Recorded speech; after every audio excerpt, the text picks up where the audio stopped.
One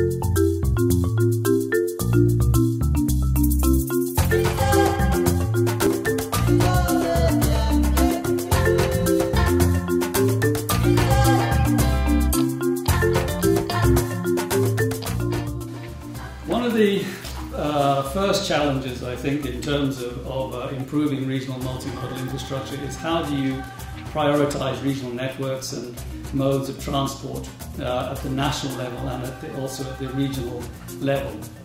We have been heavily involved in preparing the static infrastructure master plan, and the way that the infrastructure master plan is done, or the TMSA PIP or the East African master plan, is really a culmination of national projects which then are presented at a regional level.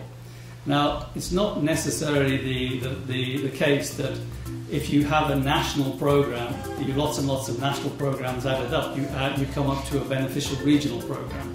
So the challenge really is how do you plan regionally and also implement regionally in terms of transport networks. Preparation of projects, this is something which I think all of us are aware of. There has been a lack of project preparation activity. There's a surfeit of project preparation facilities and a lack of project preparation activity, if that makes sense.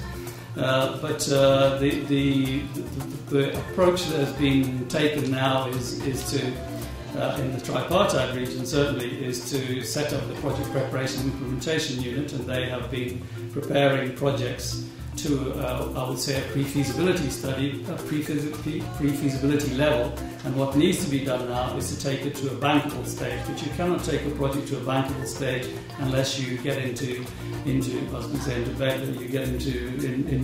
a strong partnership with a financier at the beginning of the process. And then finally, the financing, the worst component of infrastructure. I mean, now we're getting to a stage where we have a lot of projects which are being prepared to pre-feasibility and to bankable stage, and you're suddenly finding that there's an awful lot of money that's required to actually do the implementation of that.